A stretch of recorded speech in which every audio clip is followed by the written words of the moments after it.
আর কোনোদিন দিশার সাথে দেখা হবে না, এটা ভাবিনি আমরা। আমার আজও ওই এয়ারপোর্টে গেলে ওইটাই মনে পড়ে। মানে আসলে আমি অনেকদিন থেকে অসুস্থ, এবার সার্জারি করার পরেও এখনো আমি পুরোটা কভার হয়ে ওঠেনি, সুস্থ হই। এবার কেন হতো বিরিয়ানি শাহরাস্তি গেট শাহরাস্তি গেট ধোয়া ভাঙা বাইরে কেমন আদর করে নেন ভাই নেন, আরে ওগুলো বাদ দেন, এগুলো রেগুলারই করি আপনার, এমন না যে করি না। ইনশাআল্লাহ যখন যাব মুখে তুলে খাওয়া যায়। রাগ করছে আমার ভাই। আসসালামু আলাইকুম, কেমন আছেন সবাই? আশা করি ভালো, আলহামদুলিল্লাহ আমরা অনেক ভালো আছি। সো আজকে আরেকটা ভিডিও শেয়ার করতে যাচ্ছি। আজকের ভিডিওতে অনেক কিছু থাকবে, অনেক কিছু বলতে অনেক কিছু, যেমন আমার ছোটবেলা, আমার আব্বুর গল্প, আমার মামনির গল্প, মানে আমার গল্প থাকবে। তাছাড়া আজকে আয়েদা হেলকে নিয়ে কোথায় গেছিলাম, তারপরে যাই যাক, এখন এত কিছু বললে আপনারা সবই জেনে যাবেন। সো চলেন ভিডিওটা দেখে নিই, আর ভিডিও দেখে আপনারা সব জানতে পারবেন। আর যদি ভালো লেগে থাকে তাহলে অবশ্যই ভালোবাসা দিয়ে সাথে থাকবেন। আলহামদুলিল্লাহ আমাদের বাড়িতে সকালবেলার নাস্তায় নারিকেলের পুলি, তারপরে তালের পিঠা, চিতই পিঠা, চিকেনের ঝোল, আবার এখানে আমি যে মালাইকারি যে মিষ্টিটা নিয়ে আসছি সেটা, আর এখানে মনে হয় পিঠা রান্না করছে আবার আম্মা। সো অনেক বেশি আইটেম নাস্তা, আমি জানি না আমি কয়টা খেতে পারবো। আমি অবশ্য মালাইকারি 2টা খেয়েছি অলরেডি, আর এগুলো একটু একটু ট্রাই করবো। এত কি আর খাওয়া যাবে? আমাদের বাড়ি থেকে সকালে নাস্তা খেয়ে বের হয়ে গেছি, অফিসিয়াল কাজটা কমপ্লিট করব, তারপরে ঢাকার উদ্দেশ্যে রওনা হব। এই জন্য যাওয়ার সময় একটু ক্লিপ নিয়েছি, আমি আসলে অন্য ব্যস্ততায় থাকার কারণে বেশি ভিডিও করতে পারিনি। আমাদের এলাকাতেও ট্রেন চলে, মেহের কালীবাড়ি, মেহের স্টেশনে যাবে আই থিঙ্ক এই ট্রেনটা এখন, তারপরে আপ টু চাঁদপুর। সো এই যে ট্রেন গেল মাত্র চাঁদপুর, চিটাগং চাঁদপুরের ট্রেন এটা। এখান থেকে এই যে যাচ্ছি আমি। তাহলে আমার কাজ শেষ, আমি যে অফিসিয়াল কাজে আসছিলাম বাড়িতে সেই কাজটা কমপ্লিট করলাম, এখন ঢাকায় চলে যাব। তো এবার কেন হতো বিরিয়ানি শাহরাস্তি গেট শাহরাস্তি গেট ধোয়া ভাঙা। সো শাহরাস্তি চাঁদপুরকে এবার মতো আল্লাহ হাফেজ, ইনশাল্লাহ দেখা হবে শীঘ্রই নেক্সট টাইম। সো ঢাকায় চলে যাই, বাসে উঠবো এখন। সকালটাই শুরু হলো আজকে বৃষ্টি দিয়ে। তো এবছর আর আসলে বৃষ্টিতে ভিজতেই পারলাম না, কারণ অসুখ বিসুখই ছাড়ে না। তো আর বৃষ্টিতে কিভাবে ভিজবো, বাট এরকম বৃষ্টি দেখলে আসলে খুবই ভিজতে ইচ্ছা করে, বাট কিছু করার নাই। দেখেন কি সুন্দর মুষলধারে বৃষ্টি হচ্ছে। বাইরে বের হলাম আয়াদা হিলের জন্য পাঞ্জাবি বানাতে দিব, এবং আপনাদের ইব্রাহিম ভাইয়ের জন্য। সো একই রকম কাপড় মাম্মি দিয়েছিল, সেটা এবার পাঞ্জাবি বানায় নিয়ে যাব, এই জন্য আয়াদা হিলকে নিয়ে বের হয়েছি। আর আপনাদের ইব্রাহিম ভাই তো বাড়িতে গেছে, তার পাঞ্জাবির মাপ দিয়েই পাঞ্জাবিটা বানাতে দিয়ে আসবো। হ্যাঁ, নামাজে ওখানে মসজিদে যাও না, নামাজে যাও না, ঈদের নামাজ পড়ো না, তখন পাঞ্জাবি পড়তে হয় না? ঈদ বা এমনিও ফ্রাইডে যখন পাপার সাথে নামাজে যাও তখন পাঞ্জাবি পড়ো না? হ্যাঁ, তখন এখন বানাই নিয়ে যাবে, পড়বা। সোজা দাঁড়াও, সোজা দাঁড়াও,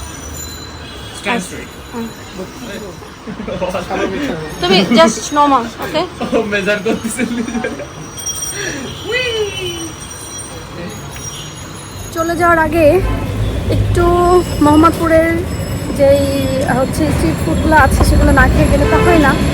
এখন রাত্রেবেলায় ইচ্ছা করছে, এখন বাজে 10:30, ইচ্ছা করছে মোমো খাবো, চিতই পিঠা খাবো, ফুচকা, চটপটি, মানে যা আছে। কারণ চলে যাওয়ার সময় হয়ে গেছে, তো এখন রাক্ষসের মতন মনে হচ্ছে কি না কি খাবো না কি করবো সেটা। বাট এখন ফার্স্টে আমি মোমো খাবো, মোমো খেতে খুব ইচ্ছা করছে। তারপরে যদি পেটে জায়গা থাকে চিতই খাবো, না হলে চিতইটা কালকের জন্য রেখে দিব। বাট ফার্স্ট এখন মোমো খাইতে যাবো, আমার মোমো খাইতে ইচ্ছা করতেছে। তো এখানে সাদ আছে, পিছনের রিক্সায় আপনাদের ইব্রাহিম ভাইয়ার হচ্ছে দ্বীপ আছে, আমরা এই কয়েকজন মিলেই যাচ্ছি। তুই কি ভয় পাওয়া ফেলে দেবো? হ্যাঁ, না, পড়বে কেন?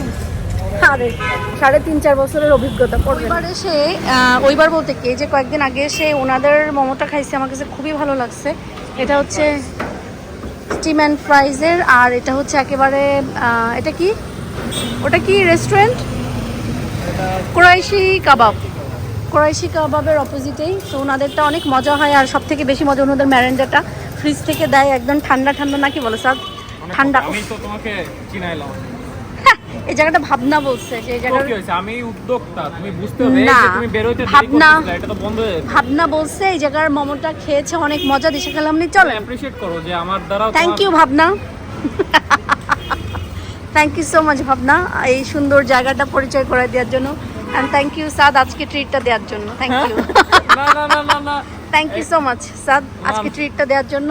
থ্যাংক ইউ, এটা আমার সারা জীবন মনে থাকবে এবং আমি যাওয়ার পরে অনেক অনেক দোয়া করবো। Thank you. না, এখানে একটা ফ্রেশ জুস বিক্রি করে একটা ভ্যান থেকে ছোট ভাইয়েরা, তো ওদের এখানে একটু জুস খেয়ে দেখবো কেমন হয়। আমাকে আইস না দিলেই খুশি হবো, আইস লাগবে না। আইস লাগবে না। 1 কিউব, 1 বা 2 কিউব, বেশি না, বিকজ গলাটা খুসখুস করছে। তো এখানে ছোট ভাই ড্রাগন জুস বানাবে, ড্রাগন ফল দিয়ে যে জুসটা বানায় সেটা দেখবো আমরা কেমন হয়।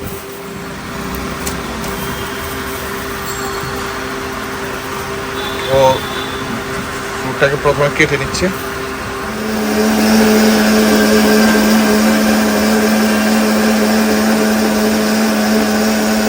আমার ড্রাগন ফলের জুসটা রেডি হয়ে গেছে। ফ্রেশ জুস খাওয়া ভালো, আমাদের রোগ প্রতিরোধ ক্ষমতা বাড়ায়। মেজারমেন্টটা পারফেক্ট ছিল, ফ্যান্টাস্টিক একটা জুস রেডি হয়ে গেছে, এখনই খাবো। কি খাচ্ছিস রে স্বাদ? এটা ফ্রাইড মোমো ভাই। ফ্রাইড মোমো কি দিয়ে বানাইছে? Fried chicken momo. হ্যাঁ, fried chicken momo. Fried chicken momo. এটার সাথে কি কি সস দিল? সস সব ধরনের আছে। এটা সরিষা, এটা ঝাল, আর এটা মেবি বারবিকিউ বারবিকিউ হবে, হইতে পারে, কালার তো তাই বলছে। তো ফ্রাইড চিকেন মোমো খাচ্ছ স্যার, খেয়ে বলো কেমন? কারণ আমার যা ইয়াম। মজা। আপনি কেন না ভাই? ওকে, খাবেন না তো? না খাইলে প্রবলেম না, আমার তো না, আসলে বুঝেন খাইতে কিন্তু। ইচ্ছে করতেছে না, হ্যাঁ? ইচ্ছে করতেছে না সত্যি। ক্যামেরাটা রেখেই তো মনে করেন যদি আপুর না আমি কি এত খাই সবাই জানে, ভালো। আমি কিন্তু খুবই কম খাই, সবাই জানে, বুঝছিস স্যার? এই স্যার, সবাই কিন্তু জানে আমি খুবই কম খাই। কে আমি ভাই? যারা জানেন যে ইব্রাহিম ভাই কম খায়, তাহলে আপনারা দুনিয়ার কিছুই দেখেননি ভাই, বিশ্বাস করেন। 63 পয়সা বিশ্বাস করে আমি যেটা খাইছি দেখছো, এখানে মোমোর পুরা কারখানা নিয়ে আসছে। চিকেন মোমো, নাগা মোমো। সব আমি খাবো। কে খাবে সব? তুমি? আমি খাওয়ার জন্য নিয়ে আসছি। মাশাআল্লাহ মাশাআল্লাহ, তোমার দেখলেই বোঝা যায় যে তুমি খাইতে পারো। আর সাদ তো তার চিকেন ফ্রাইড মোমো আগেই নিয়ে বসছে। আলহামদুলিল্লাহ, অনেক মজা ভাই। আর মজা হয়েছে, ঠিক আছে।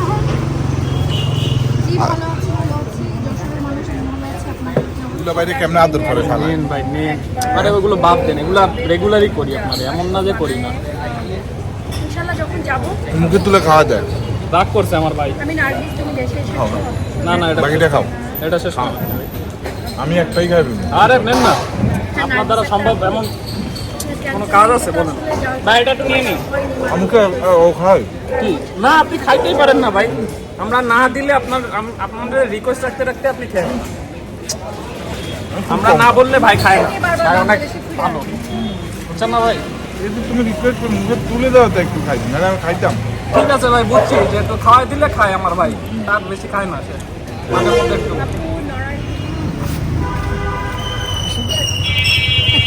আবার আসবো ফিরে নূরজাহান রোডের ফিরে এই বাংলায় এই মোমো খেতে বারবার কবি জিসাউদ্দিন কবির গু পড়ায় নাগা মোমোতে খাচ্ছিস, মজা কেমন রে ভাই? হ্যাঁ সেই টেস্ট। হ্যাঁ হেভি মজা। তুই ঠিক থাকতে পারবি তো?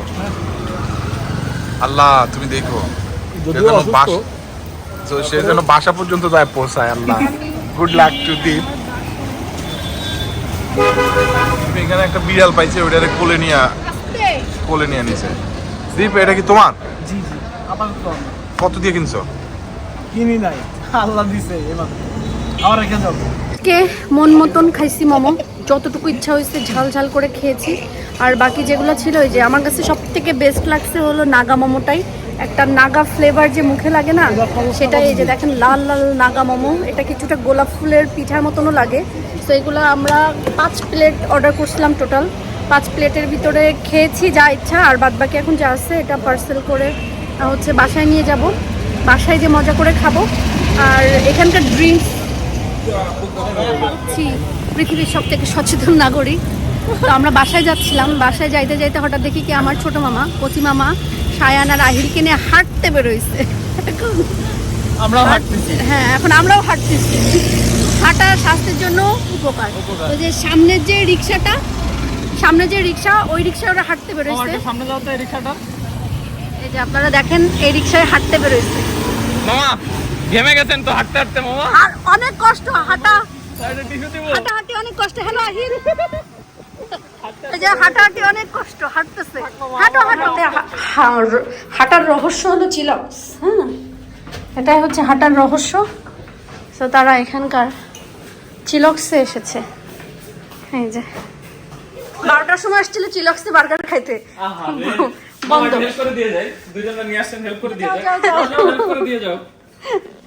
আপনারা কি অনলাইনে দেখে আসছিলেন নাকি না দেখে আসছিলেন?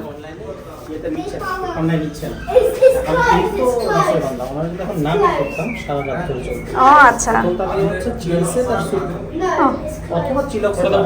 দাদিরে বললি না সুপ বানিয়ে দিত। আচ্ছা, এখানে একটা মানে দুটো কোরআন শরীফ আসছিল। আমি ভাবতেছিলাম যে কে দিল।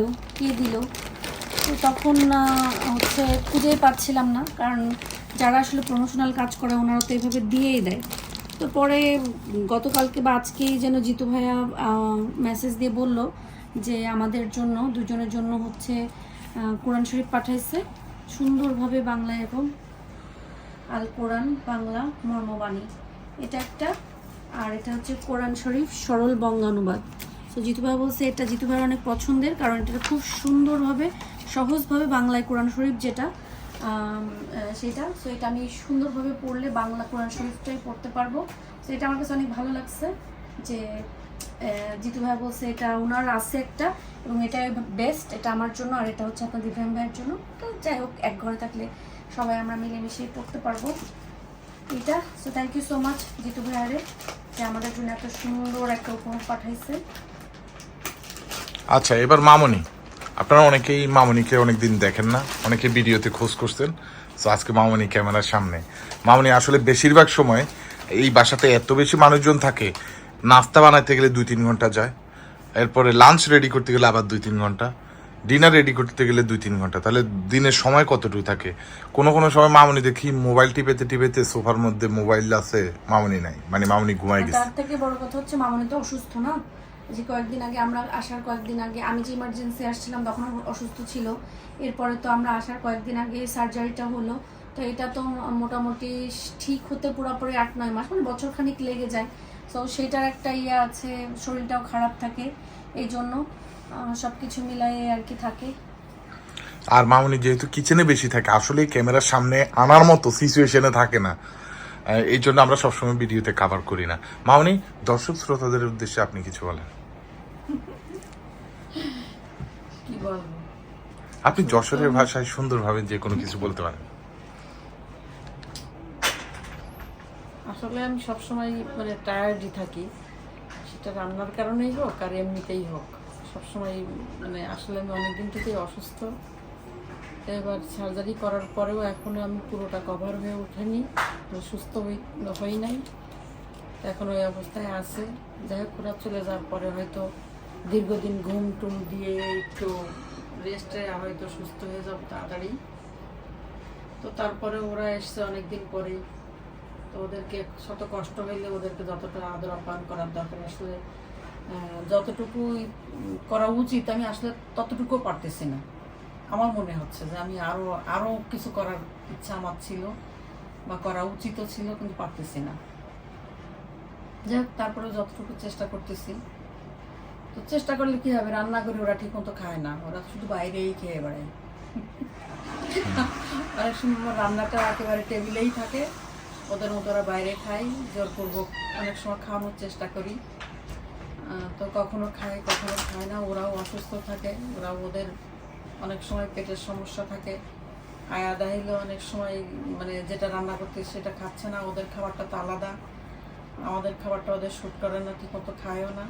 তারপর একটু চেষ্টা করতেছি, এখন বাকিটুকু যে কয়টা আর কয়েকটা দিন আছে চেষ্টা আছে যে সুস্থ অবস্থায় থেকে যেন ওদেরকে সুস্থ সহি সালামত ওরা পৌঁছাতে পারে এবং সেই পর্যন্ত ওদেরকে খাবার দাবার খাওয়ায়ে সুস্থ হয়ে পাঠাতে পারি। এই জন্য আপনারা সবাই দোয়া করবেন এবং ওদের সবার জন্য দোয়া করবেন, ওরা সবাই যেন সুস্থ থাকে এবং মিলেমিশে থাকে, ছেলে মেয়ে ভাই বোন মানে সবাই মিলে। সবাই দেখতে পাচ্ছেন যে দিশা ওর ভাইদের সাথে বা সবার সাথে যেভাবে মিলেমিশে চলতেছে, এরকমটা যেন সারা জীবন থাকে। সবাই। আচ্ছা, এই ভাই বোনের কথা এসে আমি যেটা বলতে চাচ্ছি যে সবার অনেক সমস্যা, যে আমার নিজের বাবার বাড়ি নেই, মামার বাড়ি কেন পড়ে আসি। তা আমার কথা যারা এটা বলতেছেন তারা এরকম আমার মতন 1-2 মাস একটু আপনাদের মামার বাড়ি থেকে আমাকে দেখান, তাহলে আমি বুঝবো যে না ঠিক আছে আসলেই এরকম। So, আপনাদের এটা থেকে না আমি বলি, এটা থেকে আপনাদের বোঝা উচিত যে আমাদের যেমনই থাকুক না কেন আমাদের ফ্যামিলি বন্ডিংটা বা আমার মামা মানে বা আমাদের ভিতরে আমাদের ইয়েটা কত বেশি যে আমরা নিজের ঘরের মতন মামার বাড়ি কয়েকজন মামি আছে যেরকম নিজের সংসার ছেড়ে দেবে, কারণ আমার মামা মামি দুজনেই চাকরি করেন। আমাদের পুরো ফ্যামিলিটা এরকম, হয়তো যে একেবারে ইয়ে হয় না তা না, কিন্তু আমরা আসলে আমাদের বন্ডিংটা খুব ভালো। মামাও চাকরি করে, মামিও চাকরি করে। মামা বের হয়ে যায় সেই সকাল 6:30-7টার সময়, মামিও বের হয়ে যায় ঠিক 8টা-9টার সময়। বাসায় ফেরে কিন্তু দুইজনই সেই মামা তো ফেরে 10টার দিকে, মামি ফেরে হচ্ছে 7টা-8টার দিকে। তো সারাদিনটা কোন মানুষ নিজের সংসার একদম আমাদের হাতে ছেড়ে দিয়ে চলে যেতে আসার পারবে? পরেও তো তার টেকেয়ারটা একেবারে খারাপ না, কখন কিছু খেলাম কিনা।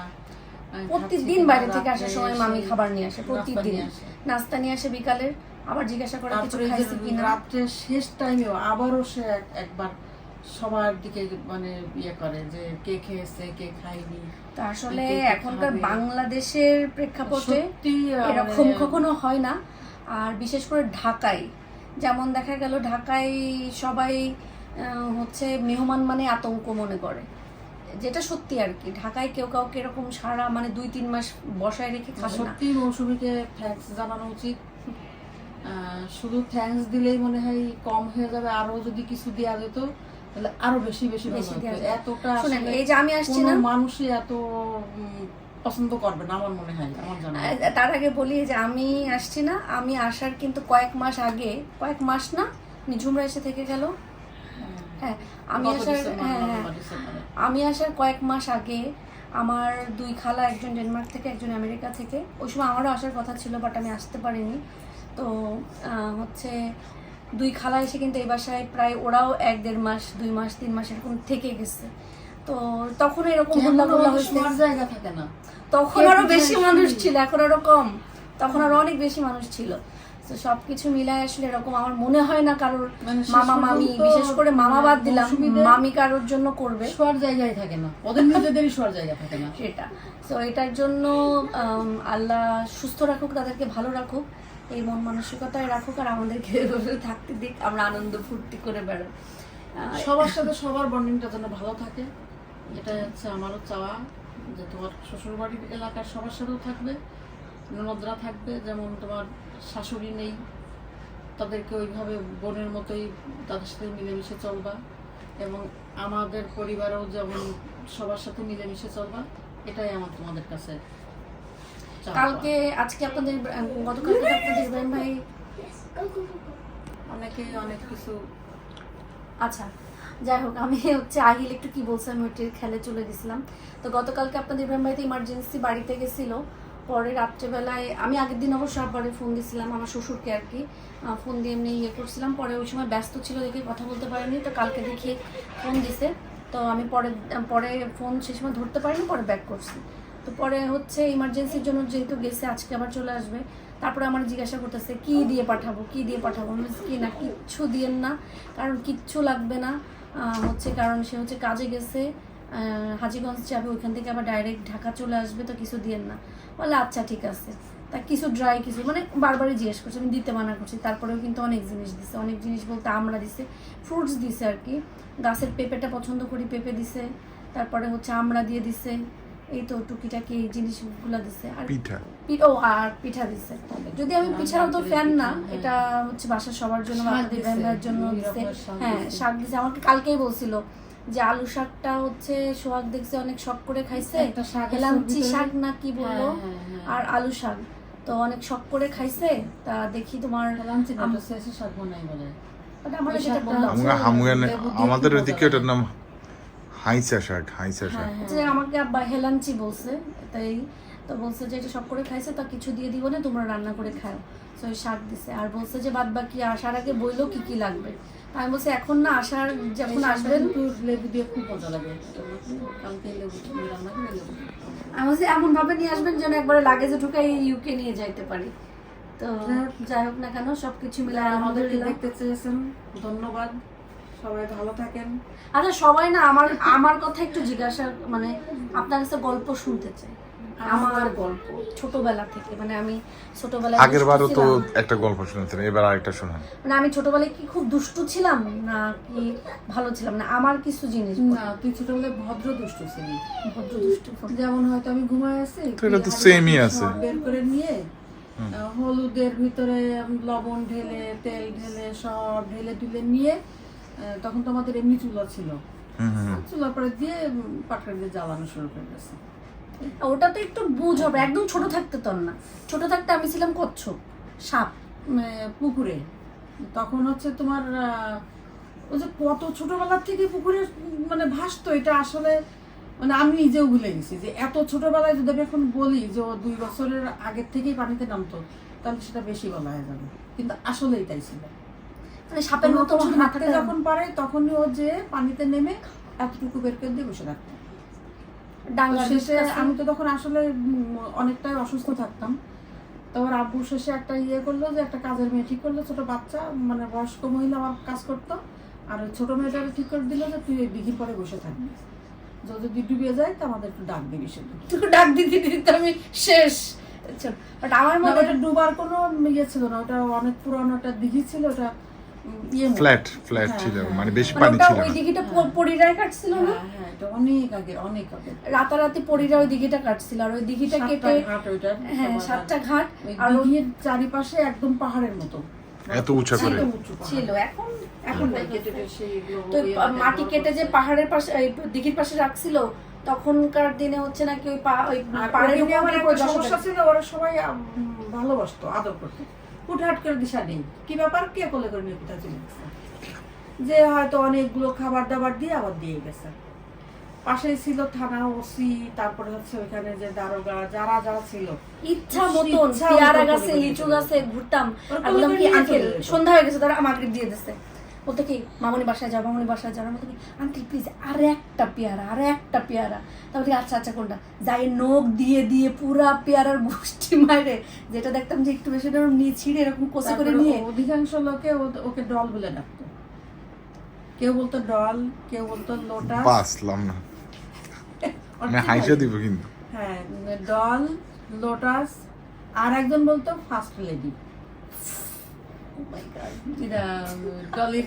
ডলির আব্বা টাব্বারা সবসময়ের জন্য ফার্স্ট লেডি। আচ্ছা আমার একটা ঘটনা মনে আছে, আমি যে খুব পানিতে নামতাম, আমি তো মামনি বলে যে আমি 3-3.5 বছর থেকে সাঁতার কাটি না, মানে এরকম করে করে সাঁতার কাটি, এরকম ফুসকুলি ডুব দিতে দিতে ওই ঘাট আমি পার হইতাম। কেউ বিশ্বাস করতে পারবে না এত ছোটবেলা থেকে সাঁতার কাটতো।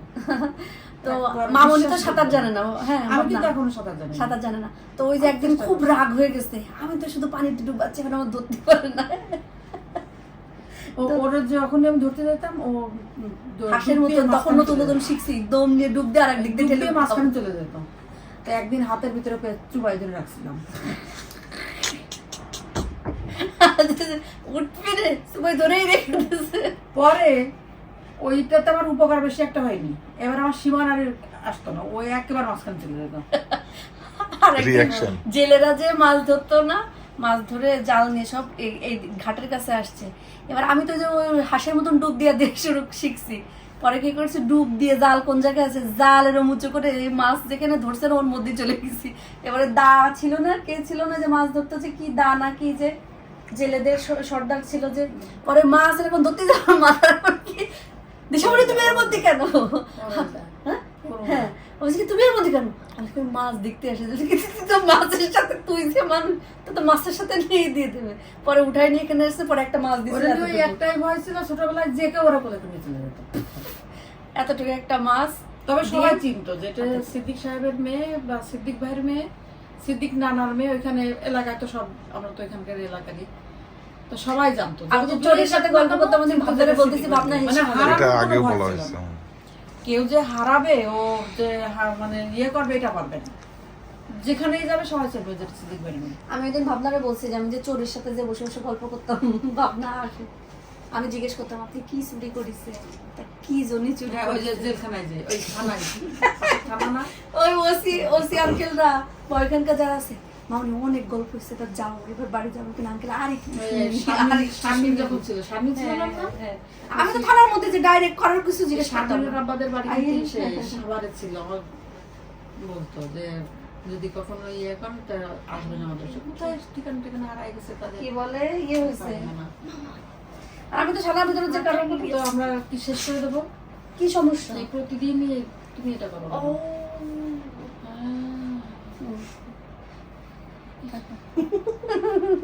ওকে থাকো। আচ্ছা যাই হোক, ইয়ে হয়েছে সরে দাও। কি বলে, তা আমি তো থানার ভিতরে যে গেলে কারো কিছু জিজ্ঞেস করার ছিল না, জাস্ট ডাইরেক্ট ঢুকতাম, ঢুকে আঙ্কেল আসসালাম সালাম হতো, তখন কিংবা ছোট মানুষ ছিলাম, কি করতাম না করতাম, চলে যেতাম, সবাই ভালো মন্দ জিজ্ঞেস করতাম, আর আমি যে ওই চোদ্দের সাথে ধরে ধরে ইয়ে ধরে ভিতরে গল্প করতাম। দেখ এরকম মেলা গল্প আছে, মেলা গল্প, ফানি কোনো গল্প আছে।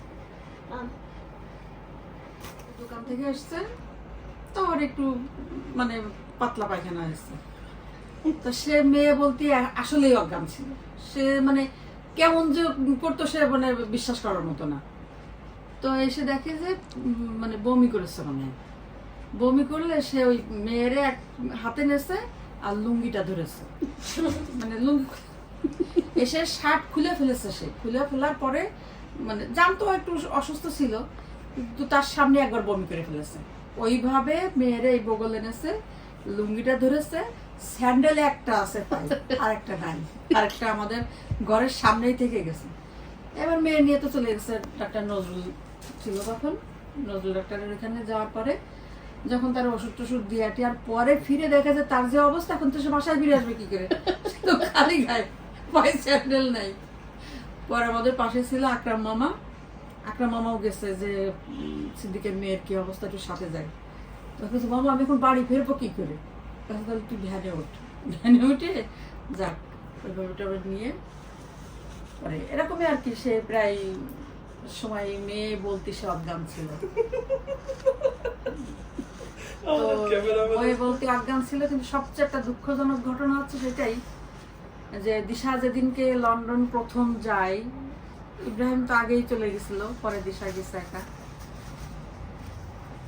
কিন্তু ওর আব্বু সারা রাস্তা মাইক্রো করে কোলের মানে মাইক্রোর ভিতরে ওর আব্বুর কোলের উপরে করে নিয়ে গেছে দিশা, নিচে সিটে বসতে দেয়নি।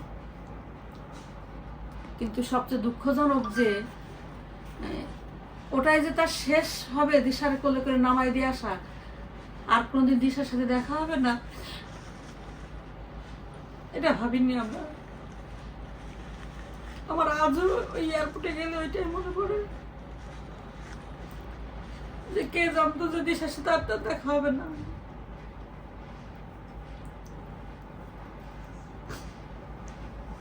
যতবার আমি এয়ারপোর্টে যাই ওইখানে গেলে আমার ওই কথাটাই মনে পড়ে যে এখানে নামাই দিয়ে তার সাথে আর দেখা হয়নি।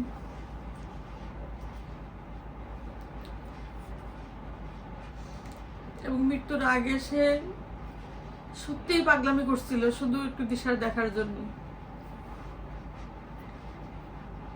কিন্তু ওই সময় তো আসলে ওদের দেশে আসা কোনো সম্ভব ছিল না, অনেক সমস্যার ভিতরে ছিল। তারপর শেষ পর্যন্ত এমন নাটক করতো সে মৃত্যু সজ্জায়ও আমার বলতো যে তুই আমার আয়াদের একটু গুছাই দাও তো। কি বলতেছো তুমি? না ওই দেখো আয়াদ আমার মুখের দিক টাকায় কিভাবে ভেঙাচ্ছে। আমি আবার দুষ্টমি করতাম, যে কিভাবে ভেঙাচ্ছে দেখাও তো। তা মুখ বেকায় বেকায় ভেঙানো দেখাতো যে এইভাবে ভেঙাচ্ছে, ওই দেখো আমার দিকে তাকায় ভেঙাচ্ছে, ওরা রেডি করে দাও। তা রেডি করে দিয়ে তুমি কোথায় যাওয়া কি করবা? তাহলে আমি ওর একটু নিয়ে যে ভ্যানে ঘুরবো, মানে আমাদের এলাকায় তো ভ্যান রিক্সা নাই, ওই এলাকাটায় ভ্যানে করে। তা 4টা বেলা আমি ওকে একটু নিয়ে বিভিন্ন দোকানে যাব, আমি একটু পেঁয়াজি খাবো, একটু বেগুনি খাবো, একটু ফুচকা খাবো, ওর একটু রেডি করে দাও। তা আমি মিথ্যেই বলতাম যে আচ্ছা ঠিক আছে তুমি ইয়ে করো, আমি রেডি করা দিচ্ছি। হ্যাঁ, কই দেরি হয়ে গেল যে রেডি করলে না, আবার ভুলে দেখো তো দিশারা আসেনি না, ওরা কবে আসবে? মানে এত পাগলামি করেছে মৃত্যুর আগ মুহূর্তে, তা সত্যি সেটা মানে মানে ভাষায় প্রকাশ করা যাবে না, বললে সেটা কম হবে। সে যে পাগলামিগুলো করছিল মৃত্যুর আগে, যে কেউ ঘরে ঢুকলে এটা দিশা কই, ওমা তুমি আসলে না আমার কাছে, মানে সে কেমন একটা হয়ে গেছিল, সবকিছুতে সে দিশারে দেখতে পেত। তা আসলে এখন সবকিছুই হয়েছে, সবাই ভালো আছে। যে ব্যক্তিটা একদম পাগলের মতো ছিল সেই ব্যক্তিটাই ওদের নেই।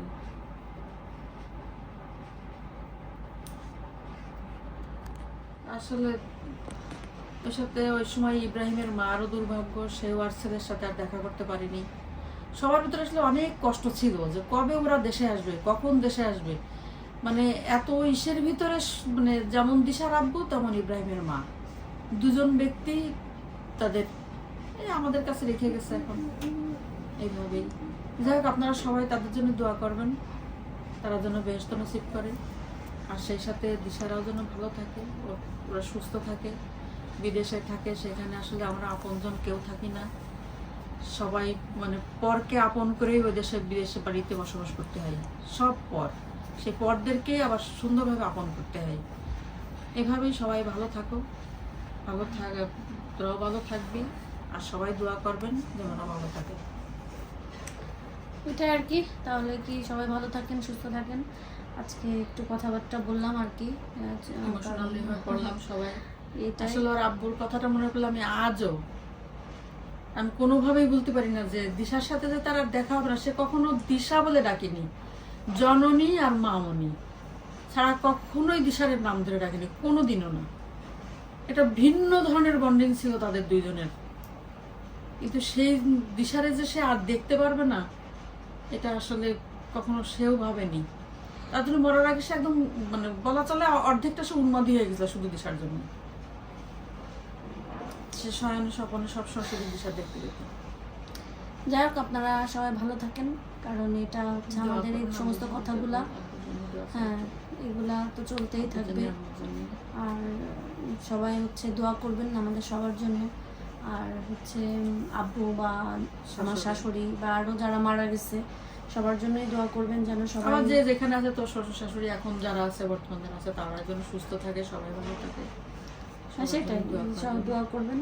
আর আমরা এখন ভিডিও শেষ করে দিচ্ছি। সবাই ভালো থাকেন, সুস্থ থাকেন। আল্লাহ হাফেজ। আসসালামু আলাইকুম। সবাই ভালো থাকবেন।